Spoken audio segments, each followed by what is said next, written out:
Lesson 15.8 is the last lesson in this chapter, and actually the last lesson that we're doing with money before we move on to a whole nother topic in the next chapter. So of course, the last lesson is about story problems, word problems, whatever you want to call them. So first, we need to read our problem. Tom has 4 dimes, 2 nickels, and 2 pennies. Does he have enough money to buy the toy? Here's the toy. It costs 55 cents. So the first step in solving these word problems, understand. Well, you have to ask yourself, what do you know? Well, we know that Tom has some money. We don't know exactly how much yet because we haven't counted it. And we know that the toy costs 55 cents. Next, we need to plan. We need to act out the problem to solve. Now, that doesn't mean you're going to get up and do a performance. It means that we're going to draw a picture. Now, if we drew these, of course, we would not put this much detail in, but they already provided them for us, so great for us. Use the coins to show Tom's money. So we have the 4 dimes, 2 nickels, and 2 pennies, just like it told us up here. Then find the total amount. We need to count them. So 10, 20, 30, 40, 45, 50, 51, 52. 52 cents. Then we need to solve. So remember, it asked us a question. Does Tom have enough money to buy the toy? So we know that Tom has 52 cents because we just figured that out.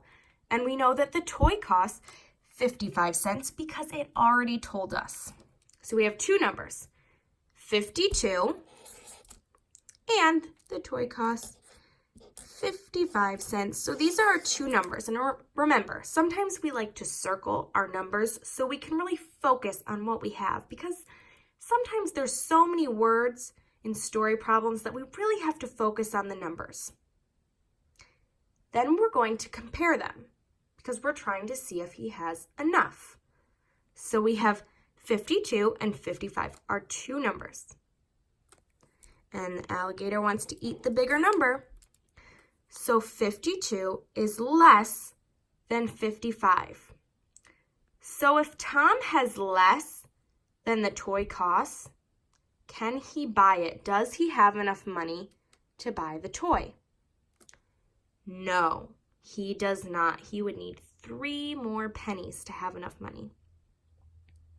Then you want to look back. Does your answer make sense? What helped you decide if Tom could buy the toy? Well, we just did all the math for it, right? We proved it. We didn't just think in our head, yes or no. We proved it. On the back is where you guys are going to be practicing on your own. But let's look at one more together. If you understand, you can stop and work on these on your own. If not, keep watching and we'll do one more together. Use coins to act out the problem and solve. Raymond has 1 quarter and 3 dimes. His mother gives him another dime. How much money does he have? So think. We were told that he has these coins, and we want to know how much money he has. Okay, so that sounds to me like we're going to be getting a total, which means adding, right? So first, I'm going to draw the coins that he has. 1 quarter, which is 25 cents, and 3 dimes. 1, 2, oh goodness, there we go, 3. And these are all 10. So this is what he has, right? That's right. Okay, he had 1 quarter and 3 dimes. His mother gives him another dime. Oh, so I need to draw another dime. I'm going to draw it down here so I can remember that it's separate, just because that might help me. Now, how much money does he have? Let's count. 25, 35, 45, 55, 65. He now has 65 cents. Try solving these next couple of problems. Pay attention to what the question is asking you. Sometimes it could be asking for a difference. Sometimes it could be asking for a total. So that changes what you need to do in the problem. So really pay attention. If you have to circle numbers, do that. Draw your coins. Drawing pictures always helps us to solve. And really take your time with these.